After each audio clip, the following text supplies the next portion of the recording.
Conspiracies, government cover-ups, Earth mysteries, monster cryptids, psyops, saucers and black triangles, her panwo. Hospital Port has pride and dignity. Stop the New World Order. Welcome to her Panwo TV. Now, I wasn't actually going to make a video today, but I've decided to do one. This is one of these kind of... It's weird. I realised that I left some things out of last night's video, last night's live stream. And so I want to fill in what I missed out. I think the fact that the webcam stopped working sort of cut me short, but I realised there was a couple of topics that people brought up that they wanted me to address, and I didn't address them. And I also did not answer the comments in it. I didn't answer the comments left underneath the notice for that particular live stream. That notice I've now deleted, so I'm going to do that. All right, and so basically, yeah, and this is going to sound a bit weird, and I'm getting personal here, all right, but there's a part of me that is nervous about going away for so long. It's a weird thing. There's a part of me that is kind of like that feels uncomfortable leaving home for so long. Maybe I'm concerned that something bad will. It's almost like I feel that something bad is going to happen in my absence to my family or something. And I don't know. It's a very strange feeling to have, but that's how I feel. So it's a weird thing. Anyway, I'm not going to let it get to me in that sense. I don't want to let it get to me. And I know it's really, people go away all the time to places. They go visiting places all the time. Why should this be something? Why should I feel these portents of doom? I don't know.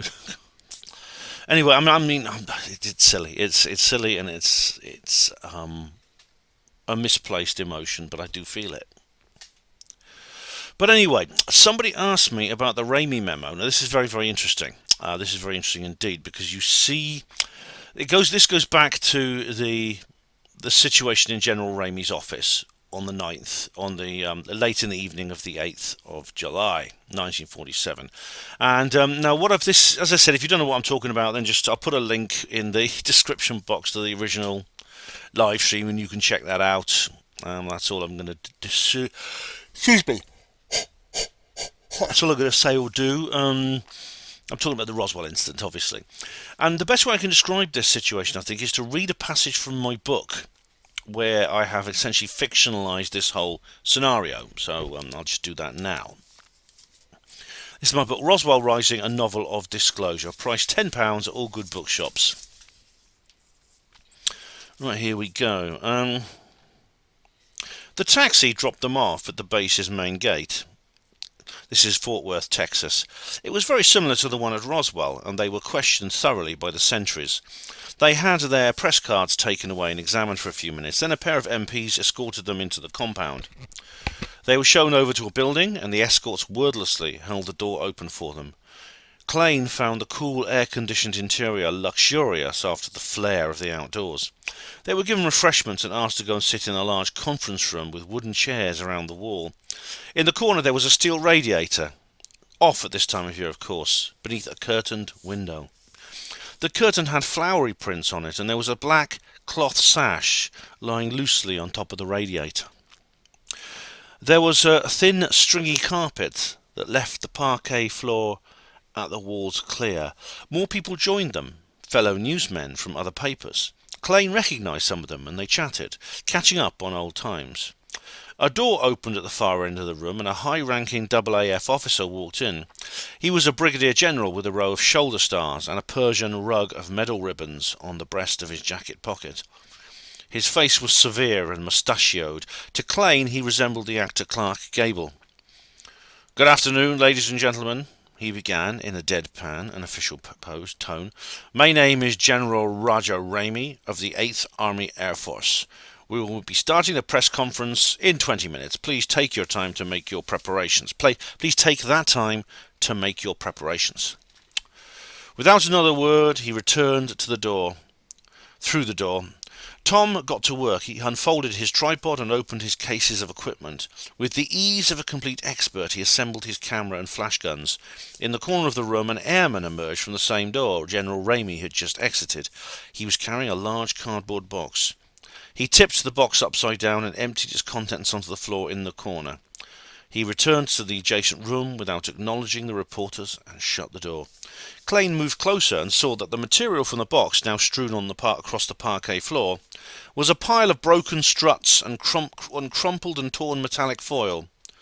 He turned to Tom and frowned. "What's going on?"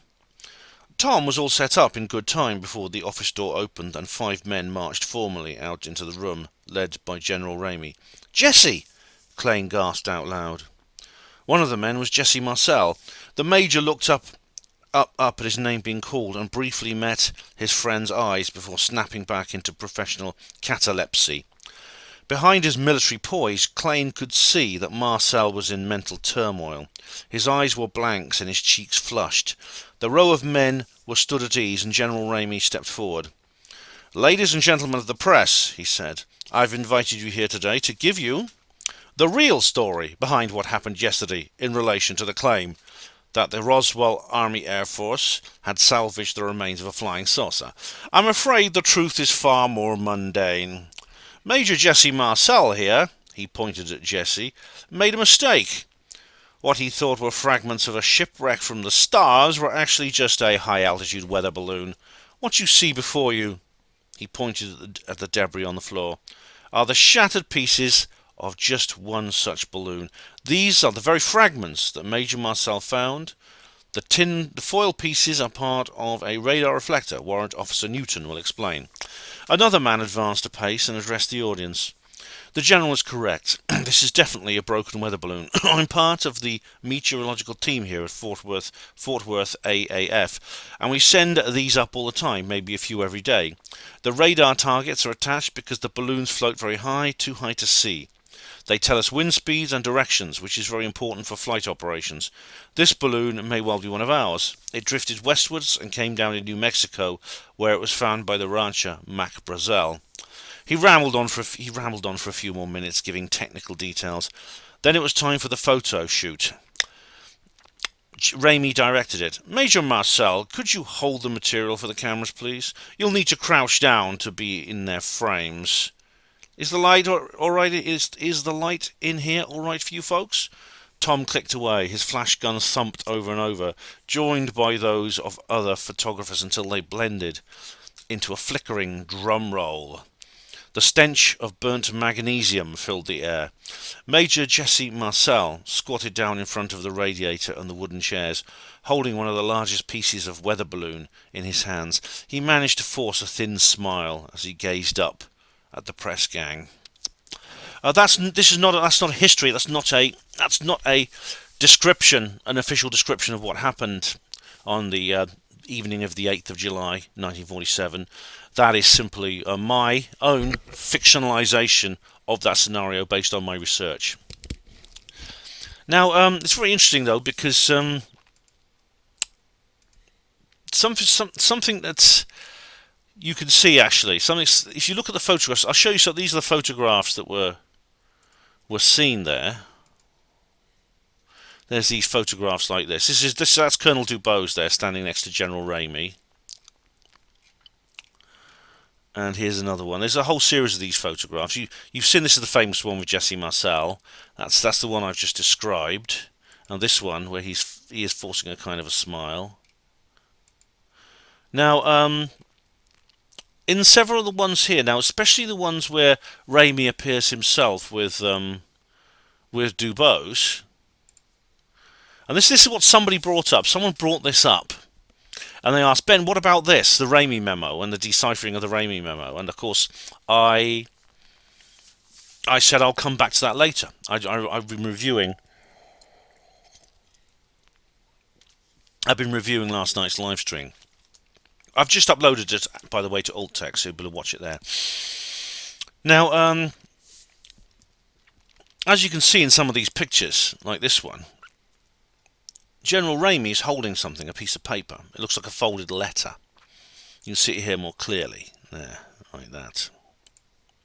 It appears in some of the other photos as well. Here we go.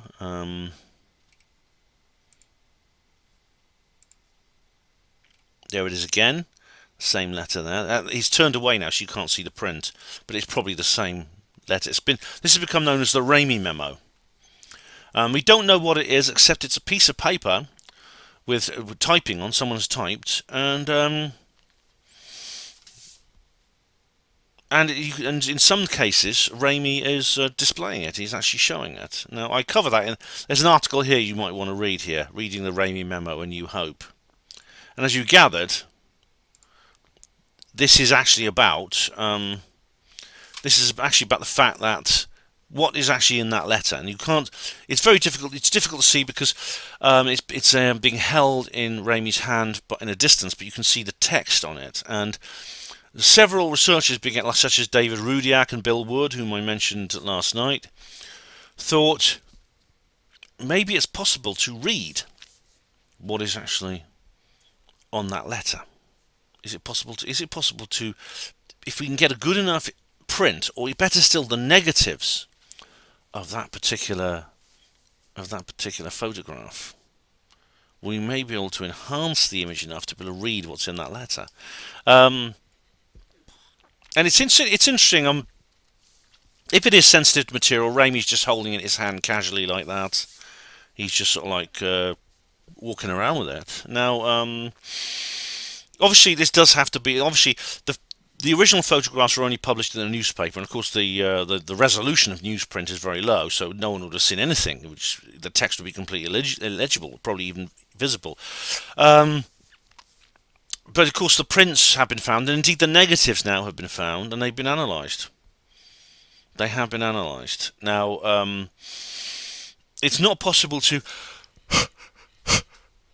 even with the very, very best deblur software, it's not possible to completely know what's happened, but there have been scans here. For example, this is the University of Texas at Arlington, which said high dynamic range photography has been used to harness the range of tones present with the negatives of this memo, producing a high definition image. And I'll just show, so I should show you this page, shouldn't I? And you can actually see now. Oops, I've actually downloaded the file. I've just downloaded the files. I'll just let you know. Let me just have a look at these files here.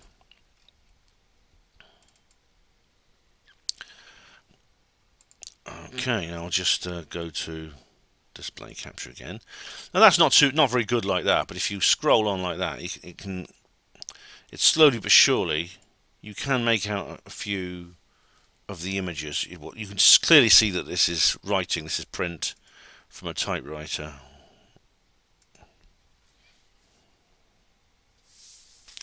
There we are. That's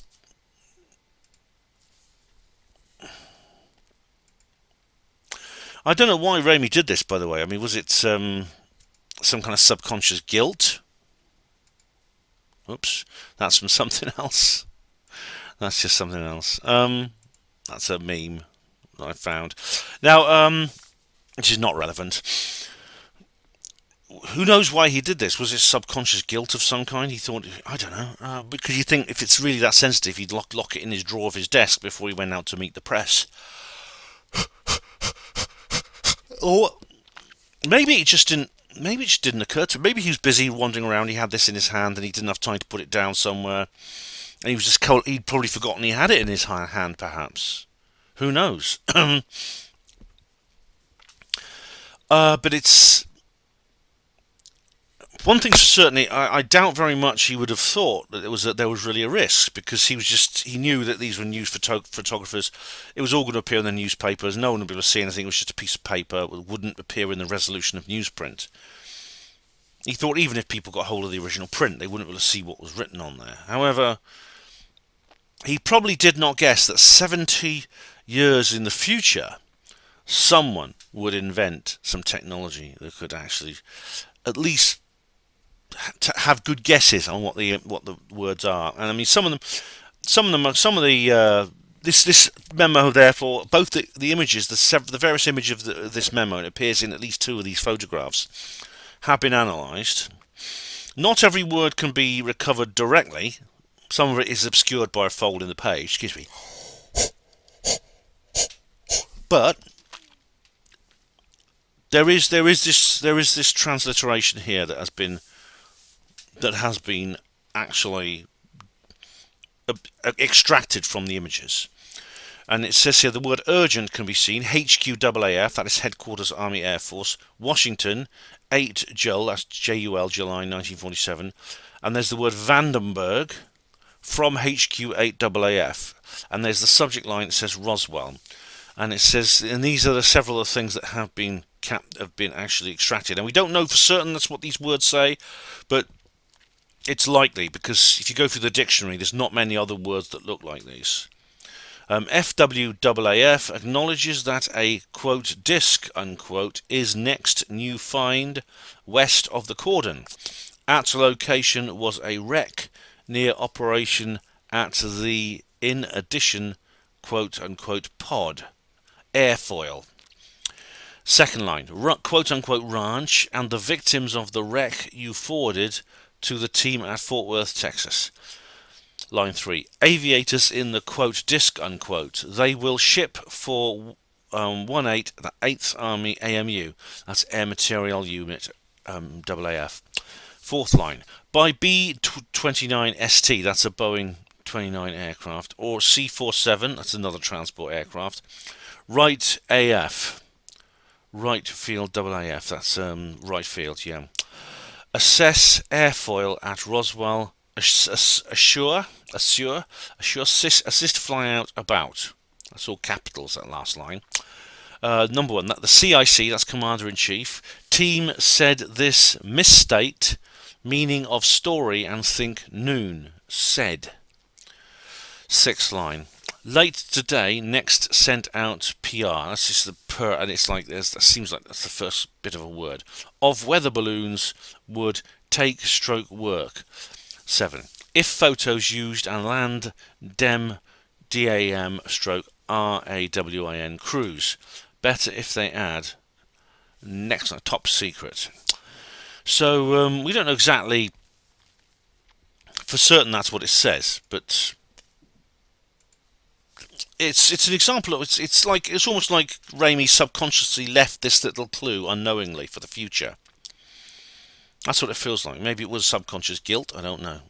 Maybe he even did think maybe one day people would be able to read these. I don't know. Excuse me.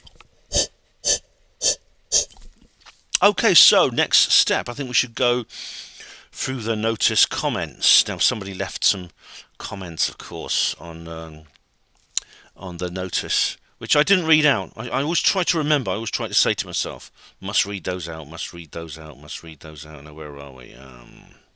Right, so we begin with Israel Diego Rivera. Israel Diego Rivera, I'll call him that. Disclosure is getting closer, he says. Then we have Steve Mumbling. Steve Mumbling says, when they have interviewed everyone claiming first-hand knowledge of the quote-unquote crash retrieval program, and they can't produce any tangible evidence of any of these claims being real, and say they have found none of these ET stories to be true, and there is not and never has been an ET crash retrieval program or recovered technological or biological ET material, will you accept that? Or is the only answer you'll accept is that's all true and continue with your quote-unquote truth embargo nonsense? All right, Steve, right. When they've interviewed everyone, you say you are absolutely certain what these people are going to say, aren't you? You sound, it's almost like you have a foregone conclusion about what the result of this is. You think you already know, and you're just waiting for confirmation of that. And what you expect is going to happen is that everyone's going to turn up, they're going to stand in front of Congress, and they're going to testify that they have no clue what David Grush is talking about, and therefore David Grush must be mad, and basically he's like this crazy guy who just lost his mind one day and decided to tell everyone in the world there were UFOs. Is that really the scenario that you see it? Now, you've seen the videos where I explain how unfeasible that is, Steve. You realise that there is no real way anyone could know that that's the case. There's no way that anyone could possibly state that makes any sense. What, this guy's completely lost his mind. He's going to commit professional and social suicide just to amuse people. He's not even got a book deal or anything going. It's honestly, I've covered this. You know my position on this. You know that obviously I understand that it's a difficult position because people will say, well, there is no correct answer. Because, as Michael Sherman made this point, the only answer you'll accept is aliens exist. Every time people tell you that aliens don't exist, you just won't believe them. You'll say they're making it up. They're making up this lie that there are no aliens.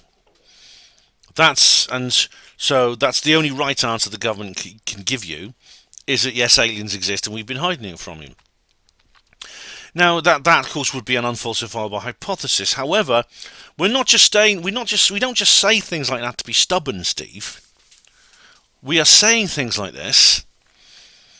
What we're saying essentially is that the reason we make these points about how when denials come about we don't believe them. Like we recently heard this from Susan Goff at Arrow. Okay, the reason we say, well, they're lying when they deny these things. It's not being stubborn. It's because we assess this holistically with other evidence, which we know, and it contradicts. And that's why. And I hope and the rest I've already explained the rest. I think to you. I think someone called Benny J 74. Who's that? He says 100th, and I say trust you to be smug, and he says always. All right, that's actually my backup channel. All right. So I think that's really. Let me just go see what other notes I have here. All right, there's been a few interesting things. Now I can't actually show you that. The problem is I can't show you any bloody images because of the damn the copyright on these things is just people who make these photographs are just so copyright sensitive. But it refers to crop circles. And it says here that we've actually, since the crop circle season started, very late, 28th of May, there have been quite a number of them. And it says here on the 7th, this is from Lucy Pringle's website. Someone actually emailed this to me and let me know. On June the 7th, Britain received a definitive, unequivocal message from a high IQ, non-earthly or at least non-human intelligence. The message was one of harmony and well-being and has therefore been ignored. My report on the subject is being sent out.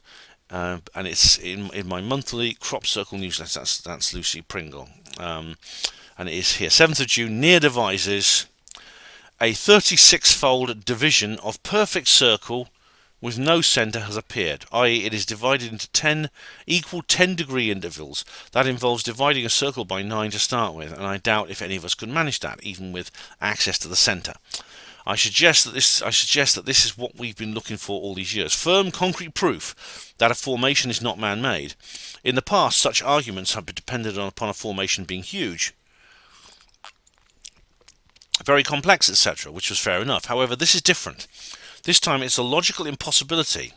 That's concerning there's no centre point for which they could use something to measure a circle, If any croppy group had some money, they could safely offer a substantial reward to be paid to anyone who could duplicate this formation either on a sheet of paper or in a field at night. Just make an exact circle and divide it into 36 without touching the centre. Simple, isn't it? We see petals around the outside, each made from 2 arcs, one per 10 degrees, the other. In other words, there are 72 arcs forming the petals around the perimeter. Now, 72 is quite a cosmic number, the number of precession. The stars move 1 degree every 72 years, so maybe this formation is signifying the precession of the Earth's axis, moving around 1 degree every 72 years. That's an interesting thought, actually. It's an interesting thought. But what I'll do is, you have to go to Crop Circle Connector. Now, I can't, like I said, I can't show you this, but I'll just identify the crop circle for you. Because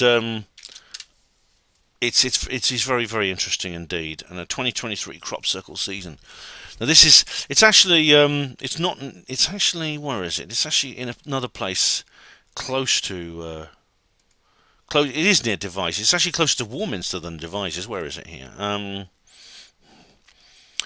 Okay. Yeah. I wish I could show you this, but literally these buggers they'll just slap a damn copyright thing on it, won't they? Oh, hang on. I don't actually. To hell with it. I'm gonna show you just a quick glimpse of this crop circle there. You can pause. You can pause it if you want. If you want, okay. I don't see why I shouldn't. I'm gonna claim fair use on this. All right, there you go. There it is, and it's very nice, isn't it? This is the circle she means. It's actually at a place called. There's a photograph, an overhead photograph of it. Lovely, isn't it? Beautiful place. Beautiful images. And it is actually not at. It is, as I say, it's closer at a place called. What's the name of it again? It is called North Plantation near Norton Bavant, Wiltshire. This is actually closer to. It's actually closer to much closer to Warminster than Devizes, but it's close to Devizes. And you have here these. It's like a tree of life, fleur de lis, intersecting Vesica piscis. But it is really quite. It is quite remarkable how they, if this is some kind of geometric exercise with plankers. There's no centre point to this circle. It's very rare that you see crop circles like that. No centre point to the circle at all. And indeed, the outer circles as well are the same. The outward arcs. You could actually say the same for the outward arcs. The centre point of the outward arcs are similar. Well, there's actually there could be like some centre points, but it's like there's none for that one. Yeah, just trying to work out if there were centre points for the arcs on around to make up the perimeter. But even if there were centre point measurements sites for the outer arcs, you got to ask yourself, well, how did they arrange those in a perfect circle in that way? Yeah. So that's it, I think, ladies and gents. I think that's it. And, I feel reluctant just to stop. I do.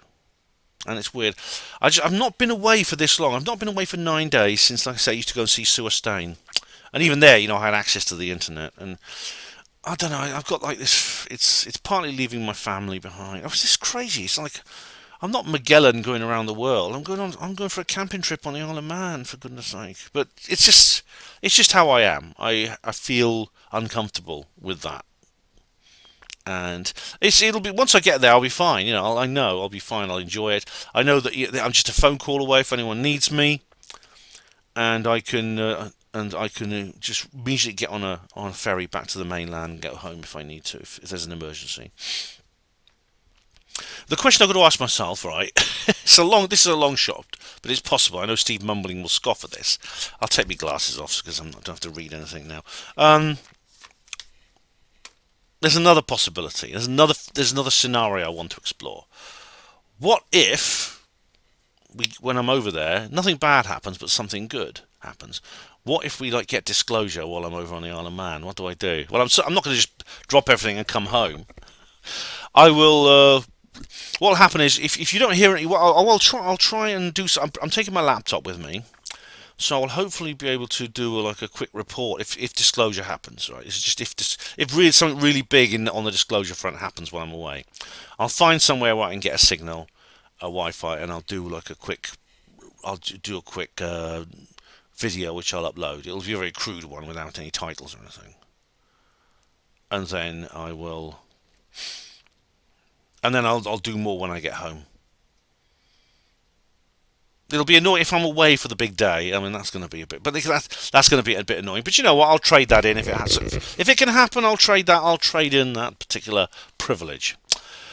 Anyway, guys, I'm going to have to stop now and go away on holiday. And anyway, a lot of you have been wishing me all the best, and thank you very much for that. Got to get packing. Got a few things to do. So, in the meantime, see you again soon. Hospital Porter's Pride and Dignity, stop the New World Order. There'll be more videos when I come home, including the one I'm making on the Isle of Man. See ya.